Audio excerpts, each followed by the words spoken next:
How's it going, guys? It's your boy Mike from Seattle with Michael Zuber on his channel. So why am I introducing him? But what we're going to do today is we're going to talk about the advice given by some of the big, well-known name brand financial gurus on how you could buy your first home, not your first rental property, your first home. So what we're going to do is start with Suze Orman. A lot of people know she's on CNBC. We're going to go and look at her advice, and we're just going to critique it, see what we agree with, see what we don't. Mike, you ready? I am. This should be fun. The right time for you to buy a home is when you want to buy a home, number one. And number two, when you know you can afford to buy a home. You know you can afford to buy a home when, number one, you have a very secure job, you have at least 20% to put down, and you have an 8-month emergency fund besides that. If those things are all plain and the real estate market is kind of in a situation where you can get a really good deal, then it might be time for you to buy a home. But not everybody has to buy a home to have financial freedom. Don't forget that. If right now you have a rent payment of $1,000 a month, so you're looking to buy a house where a mortgage payment is $1,000 a month, you have to be very careful. Because when you buy a home, you have property taxes, you have insurance, and you have maintenance. And all those things will cost you 40% more usually than your mortgage payment. So you're paying rent of $1,000 a month. Let's take right now an extra $400 per month and put it away in a savings account for 6 months. If that extra $400 a month, you can't afford that, all of a sudden you're struggling or you're late, you know that you are about to buy a home that's too expensive. If it was easy for you to do, here's the good news. Now you have 6 months, or in this case, you have $2,400 to put towards your closing costs. That's what I would do if I were you. Okay, so she talked about a bunch of different things in there. 20% down payment, only buy it if you can afford it. A few other things. What'd you think, Mike? Yeah, I think everything in there was really good. The only kind of reordering I would do was very early, and it's like the first thing she says, if you want to buy a home, and then if you could afford it. For me, I'd almost reverse that, right? It's, hey, you got to be able to afford it first, and then you want to buy it, splitting hairs. She does talk, I mean, she basically makes it very hard to do, right? The first home we ever bought, and the only one we ever bought to live in, we didn't have 20% down. If we had to wait for 20% down where we lived, we'd never own. I live in a crazy expensive part of the world. So we got to 10% and felt lucky, right? We did what was called an 80-10-10, right? 80% first, 10% second, 10% down. So I don't know that applies in every place. 20% is a big number in some markets. I like the 8-month reserves. I like the fact she talked about, hey, rent payment of $1,000 doesn't equal mortgage payment of $1,000, because a lot of people don't realize it's more expensive. Right. I thought that was very well done. I like the idea of putting 40% away and seeing how it feels. I like that. That feels good to me. Yeah, I guess she made one statement that I want your thought on. She had said, remember, you do not have to own a house to be financially free. What do you think of that statement? That one just struck me odd. So it's funny. That felt odd to me, and that's like, okay, that's Suze Orman pushing stocks and other stuff. Right? That's what she's pushing for.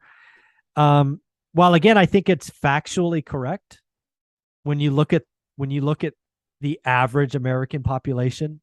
Without question, homeowners have a better net worth than renters. You can't argue it. There's no question. It's like 80x. It's not a small number. It's meaningful. I think most people, again, assuming you can afford it, you're not stretching. That's what really in my opinion, something she didn't bring up was 30-year fixed rate debt. I think if the only way you can afford a home is to get a 5 or 7 year ARM, that's a mistake. You're adding interest rate risk, especially when we do have a decade of where rates went up every year. I know the last 40 years have been down, but there is a decade in the last 50 where they went up. It could happen again. So I had not heard Suze Orman's thoughts on owning a home, I think, ever. I don't know that I've watched a lot of her stuff. I guess the only thing that kind of rubbed me wrong, because my personal story is 20% down's a lot. It's not required. Yeah, I think that would hold a lot of people back. The other thing is, I don't think she really talked about, I think getting on the property ladder for a lot of people I think it needs to be a plan. Mhm. Very few people are like Olivia and I. We're still in the only home we ever bought 22 years later. Most people aren't like that.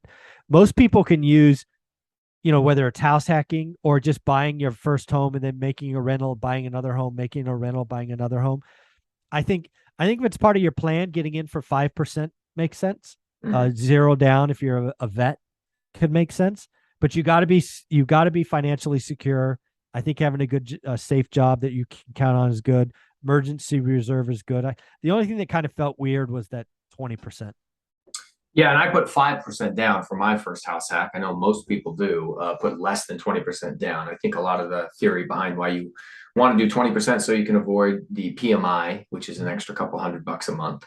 But really, at the end of the day, if you're if you're going to actually get the chance to get on the property ladder, all of the studies show. If I could find the book, all of the studies show. If you read a book like this, The Millionaire Next Door, I don't know if that's gonna sign it, but like, if you're going to be a millionaire, if you're going to be successful, it comes down to you own a home that you pay off. And by the time you come to retirement age, 30, 40 years later, you have that house that's appreciated. You've saved and invested. There we go.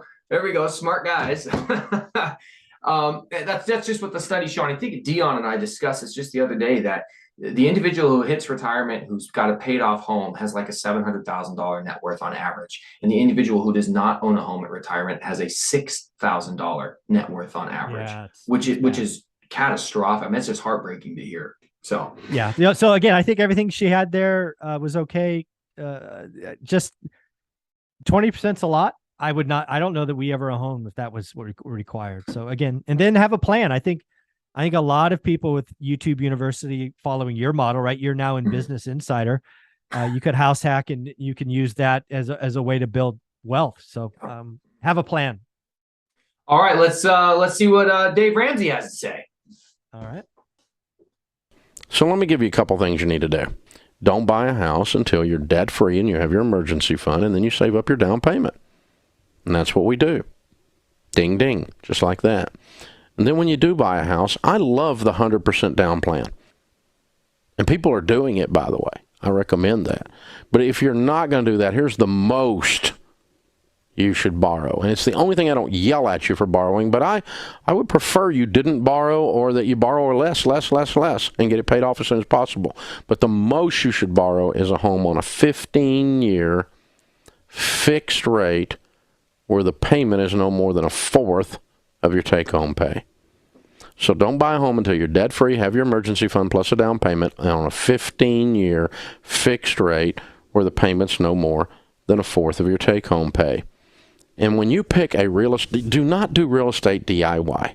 Listen, you want someone that's a pro. You want someone, if you're buying a house or selling a house, that's doing 50 to 300 transactions a year. And in this video, Dave didn't say the preferred amount he likes to see down, but he also talks about 20% down in some other videos that I found. What do you think, Mike? Well, you got to remember Dave Ramsey's story, right? He was a real estate flipper who had $1 million net worth that went bust when short-term debt blew up. This is kind of classic. I mean, Dave Ramsey's helped millions of people, hundreds of millions of people. I could dream of having 1/10 of the impact that he has had. So again, my feedback though is still my feedback. The 100% down, meaning paying cash for a house, means most people would never own a home. Right. Factual statement. Being debt free before you buy a home, not horrible advice, especially if you have a high interest rate debt. It's going to help your DTI and all those other things. So I can get behind that. Again, I can get behind that. Yeah. Emergency fund, big believer in. You got to have that. Big believer. 15-year fixed rate. Love fixed rate. Again, 30 years okay with me, right? He wants 15. I don't know why he wanted 15 versus 30. I guess just pays off faster. Is someone who has listened to a lot of Dave Ramsey. It's because he doesn't want you to pay the bank any more interest than they deserve. And if you pay that 15-year, you're going to be paying a lot more principal up front and a lot less interest long term. All right. And then 25% of your take home, I think that's reasonable advice. Again, I would give you that advice at a 30-year fixed, but we have different experiences with real estate. Again, picking on legends like Suze Orman and Dave Ramsey is hard. A lot of what they say is helping hundreds of millions of people. So this is probably splitting hairs. I will say that the 100% down plan for certainly where I live is impossible. It's impossible, right? My median home price is $1.3 million. Yeah, it's just impossible. So I don't know. Again, that just feels weird to say. I just save up $800,000 for a house down in California or Seattle. No big deal. Yeah, it says it so like it's easy to do. I mean, yeah, crazy. Yeah. So as somebody who's listened to Dave Ramsey since I was 18 years old, I used to listen to AM radio while I would drive around in a semi truck in the sugar beet fields. Dave Ramsey gives great advice at that point in my life. He was like, don't get credit cards, don't go into bad debt, don't take out student loans. I was like, all right, I'm going to be smarter than my friends when it comes to finances. And I was significantly better off for not making those decisions.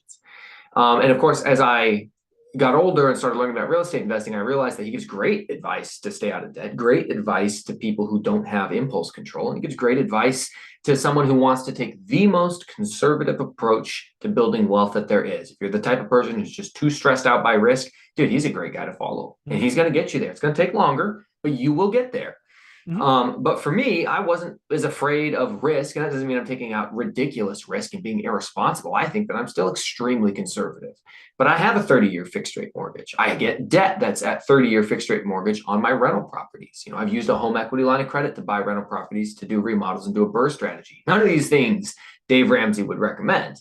But I do them in a conservative manner. So, I think he helps a lot of people. If I was giving advice to somebody who's not interested in being an investor and just wants to buy a house and own their own house, I would have no problems pointing those people to Suze or Dave. But to investors, to people who want to grow in one rental at a time method, then I would say, well, we're probably going to have a different conversation. I agree. Yeah, I agree. Well, Mike, that's everything we got for the experts giving home advice. Yeah, so thank you for doing this. Again, one of the things that I want to kind of own on my channel, one rental at a time, is we need to talk about first-time home buyers more. Realize that definitely one rental at a time is geared towards investors, but that doesn't mean we can't take our chance. We've both bought our first primary home, so it doesn't mean we can't help first-time homeowners. So thank you for doing this. Mike, where can people find you? Just Google, Instagram, or YouTube, Millennial Mike, and I'll pop up. Awesome. Thanks, buddy. Take care.